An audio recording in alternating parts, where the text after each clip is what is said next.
এখনো হাসিনা ভারতে বসে ষড়যন্ত্র করার চেষ্টা করছে। কয়েক লাখের কাছাকাছি আওয়ামী লীগের সন্ত্রাসীরা ভারতে আশ্রয় নিয়েছে। এটা কোনো রাজনৈতিক দল না, এটা একটা মাফিয়া গোষ্ঠী ছিল। যে মাফিয়া গোষ্ঠীর প্রধান ছিল শেখ হাসিনা। এবং হাসিনা যারা সহযোগী ছিল তাদের বিচারের প্রক্রিয়া এবং বিচার কার্যক্রম শেষ হয়েছে ততদিন পর্যন্ত আসলে আমাদের কোনো বিশ্রামের সুযোগ নেই। আমাদের ক্যাম্পাসে একটা মেয়ে বলেছিল যে সামনে স্বাধীনতা, পিছনে পুলিশ। এটাই হচ্ছে সত্য ছিল বাংলাদেশের জন্য। আমাদের পেছনে যাওয়ার কোনো পথ ছিল না।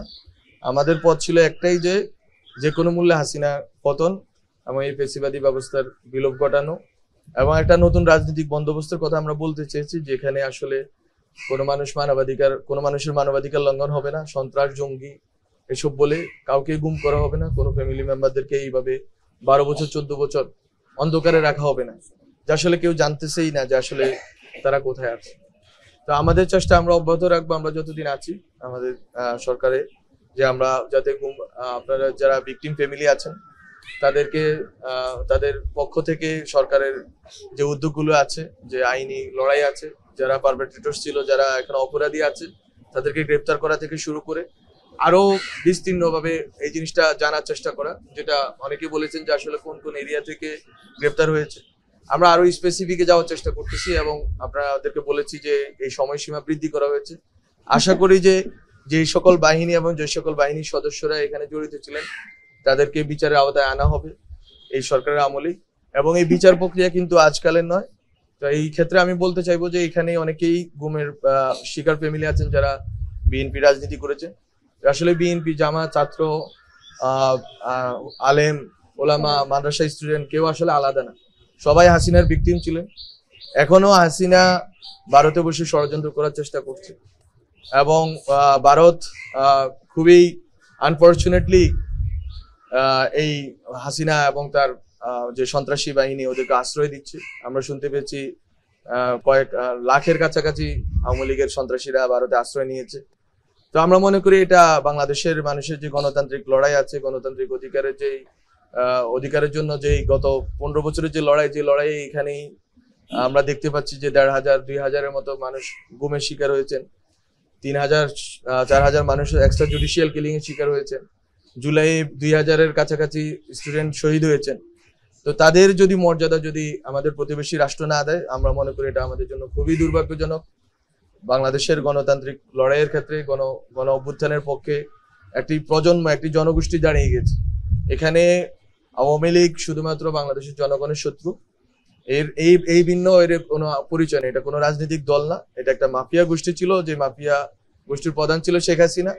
তার বাবার হত্যার প্রতিশোধ নেওয়ার নামে বাংলাদেশের জনগণের উপরে ভারতের সহযোগিতায় এই অত্যাচার, নিপীড়ন চাপিয়ে দিয়েছিলেন। আমরা চেষ্টা করেছি, আমরা গণ অভ্যুত্থানের মাধ্যমে একটি সরকার গঠনের মাধ্যমে আমরা সেই লুপ্ত যে মানবাধিকার ছিল, আমাদের যে গণতান্ত্রিক অধিকার ছিল, যেগুলো হাসিনা কেড়ে নিয়েছিল, সেগুলো আমরা পুনরুদ্ধারের চেষ্টা এখনো চালিয়ে যাচ্ছি। আপনাদের সহযোগিতা চাই এবং আমরা চাই যে আপনারা যারা এই ভিকটিম ফ্যামিলি আছেন, শুধু আপনারা না, এক্সট্রা জুডিশিয়াল কিলিং এর শিকার যারা হয়েছেন, যারা বিভিন্ন সময় পিলখানা থেকে শাপলা, তারপরে মোদী বিরোধী আন্দোলন থেকে এখন পর্যন্ত যারা যেখানে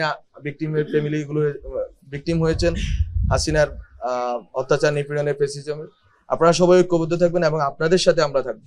এটা হচ্ছে আমাদের অঙ্গীকার। কারণ আপনাদের অস্তিত্ব, আপনাদের লড়াইটাই আসলে আমাদের জন্য অনুপ্রেরণা।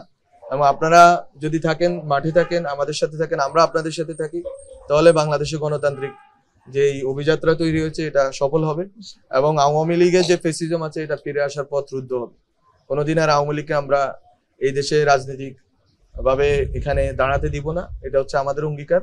কারণ তারা যদি আবার সুযোগ পায়, এবার মাত্র 3,000 এক্সট্রা জুডিশিয়াল কিলিং, 1,500 2,000 গুম হয়েছে, আবার যদি সুযোগ পায় এটা সংখ্যা অনেক গুণ হবে এবং আমরা এই সুযোগটা আওয়ামী লীগকে দিতে পারি না।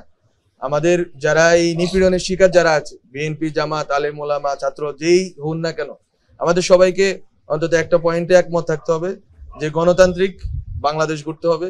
এখানে যাতে কোনোভাবেই গুম, খুন, নিপীড়নের কোনো কালচার আর না ফিরে আসে, কারো মাধ্যমে না ফিরে আসে। আমাদের যে প্রতিষ্ঠানগুলো হাসিনা ধ্বংস করে দিয়েছে, এই প্রতিষ্ঠানগুলো যাতে আমরা ঠিক করতে পারি। প্রতিষ্ঠান ঠিক রাখলে আমরা ন্যায় বিচার পাবো। আর প্রতিষ্ঠান যদি গোছানো না হয়, সংস্কার করা না যায়, তাহলে আমরা ন্যায় বিচার পাবো না। ফলে আমাদের ঐক্যবদ্ধ হওয়া লাগবে।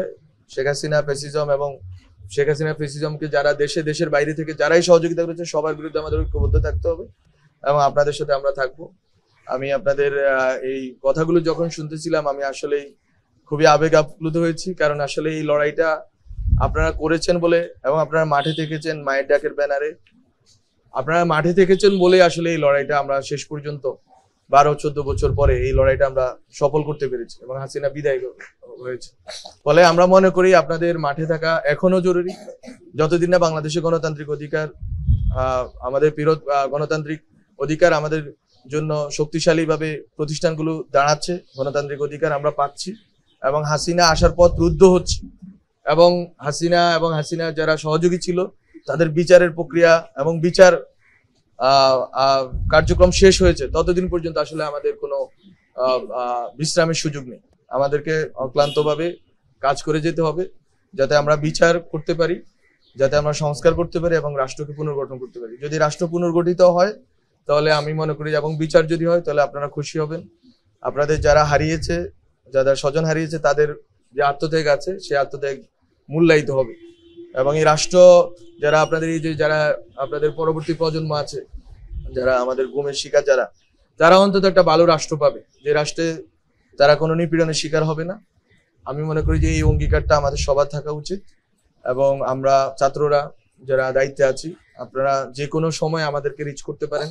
আমরা আপনাদের আত্মত্যাগের উপরে, আপনাদের ফ্যামিলি মেম্বারদের আত্মত্যাগের উপরে আসলে আমরা দায়িত্বে আছি।